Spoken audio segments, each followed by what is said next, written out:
अब देखो यार, जब भी मैं वंडर वुमन की कोई मूवी या कॉमिक्स को देखता हूँ तो मेरे मन में यही क्वेश्चन आता है कि हमारी डायना प्रिंसेस बहुत सारे मेल्स के साथ अच्छा रिलेशन रखती है। लाइक वो बैटमैन के साथ बहुत अच्छे से बिहेव करती है, उसके हर एक काम में साथ देती है, और सुपरमैन के साथ तो कुछ ज्यादा ही अच्छे से रहती है। आई मीन कॉमिक्स में तो उनका प्रॉपर रोमांटिक रिलेशन भी रहा है। इस चीज को हमें डीसी के एनिमेटेड सीरीज में भी दिखाया गया है, और फ्लैश के साथ भी कुछ ऑकवर्ड मोमेंट्स हुए हैं, और शज़ाम के साथ तो फ्लर्टिंग करती ही है। इस चीज को हमने मूवी में देखा भी है। पर मेरा मुद्दा ये है कि हर जगह वंडर वुमन के मर्दों के रिलेशन को इतने अच्छे से दिखाया जाता है, फिर भी डायना किसी के साथ सेटल क्यों नहीं होती है? उन्हें शादी करने के लिए अपने फैमिली मेंबर्स, जिन्हें अमेज़न्स बोला जाता है, उनसे मिलाने के लिए थेमेसगिरा क्यों नहीं लेकर जाती? क्यों वंडर वुमन के अलावा सारे अमेज़न्स मर्दों से इतना हेट करती है? इस वीडियो में हम इन्हीं सारी क्वेश्चन के आंसर ढूंढेंगे और ये जानने की कोशिश करेंगे कि जब अमेज़न्स की औरतें मर्दों से इतना हेट करती है तो वो अपने आइलैंड की पॉपुलेशन को कैसे मेंटेन करते हैं। किसी भी पीढ़ी को आगे बढ़ाने के लिए मेल और फीमेल के बीच शारीरिक संबंध होना जरूरी है। ठीक है, मुझे ये बात पता है कि वंडर वुमन को मिट्टी के द्वारा बनाकर ज़्यूस के द्वारा उसमें जान डाली गई थी, जिससे वंडर वुमन यानी हमारी डायना प्रिंसेस बनी थी। पर यार हर बार ये ट्रिक काम नहीं करेगा, और दूसरी तरफ अमेज़न्स को मर्दों को लेकर इतना हेट है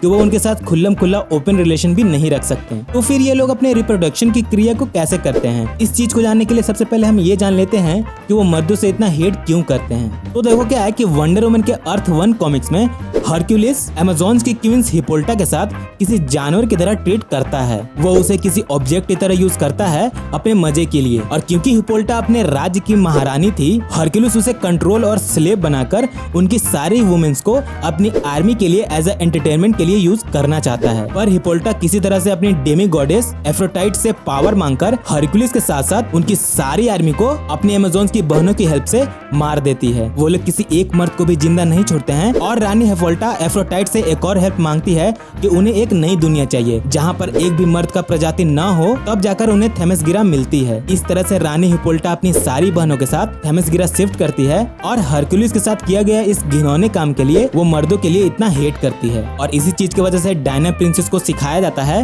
कि मर्दों से कितना दूर रहना है। तो अब आपको ये क्लियर हो गया होगा कि क्यों वंडर वुमन किसी मर्द के साथ सॉलिड रिलेशन नहीं रख सकती, और क्यों वो उन्हें अपने फैमिली के साथ नहीं मिला सकती। पर यार जब मामला इतना गर्म है तो अमेज़न्स की औरतें अपनी पॉपुलेशन को कैसे बढ़ा रही हैं? इस चीज को जानने के लिए फिर से हम कॉमिक्स की दुनिया में चलते हैं। तो देखो क्या है कि 2012 के वंडर वुमन इशू 7 में जब वंडर वुमन हिफेस्टस के साथ अपने नए वेपन्स को लेने के लिए जाती है, वहाँ उसे अमेज़न्स की कई सारी डार्क सीक्रेट्स के बारे में पता चलता है। उसे हिफेस्टस के द्वारा ये पता चलता है कि अमेज़न्स के मेल चिल्ड्रन भी हैं। डायना को ये लगता था कि उन्हें गॉड ज़्यूस के द्वारा बनाया गया है, इसलिए कोई मेल अमेज़न एग्जिस्ट नहीं करते होंगे। पर हिफेस्टस उसे स्टोरी बताता है कि पिछले कई सालों से अमेज़न्स की औरतें पायरेट शिप पर, जिसमें बहुत सारे मेल्स होते हैं, उन्हें अपनी शारीरिक दृश्य की हेल्प से उन मर्दों को लुभाती है, सो दैट वो उनके साथ संभोग कर पाएं। और प्रजनन के लिए जिस चीज की रिक्वायरमेंट होती है उनसे वो पूरा करने के बाद उन सारे मेल्स को मारकर उसी शिप के बाहर फेंक दिया जाता है। 9 महीने बाद जिन अमेज़न्स की फीमेल चिल्ड्रन होती है वो तो बहुत खुश होती है, और जिनकी मेल चिल्ड्रन होती है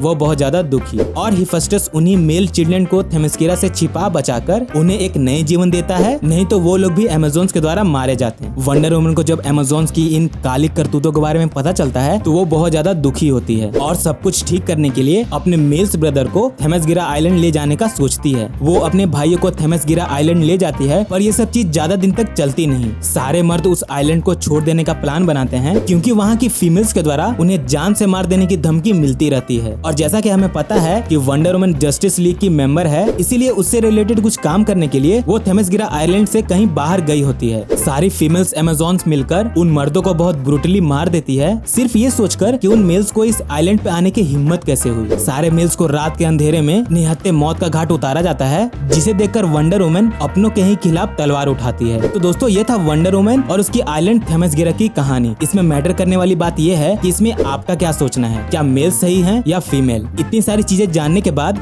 अगर आपके मन में भी ये बात है कि एक बार थेमेसगिरा आइलैंड जाकर एक जो अमेज़न्स को पटाया जाए, तो फिर आगे मर्जी आपकी है। Rest in peace. बाकी वीडियो आपको कैसी लगी आप लाइक और डिसलाइक करके बता सकते हैं, और कमेंट सेक्शन में कुछ सजेस्ट भी कर सकते हैं। वंडर वुमन की कॉस्ट्यूम्स की हिस्ट्री जानने के लिए इस वीडियो पर क्लिक करें, और टॉप 10 मॉन्स्टर्स के बारे में जानने के लिए इस वीडियो पर।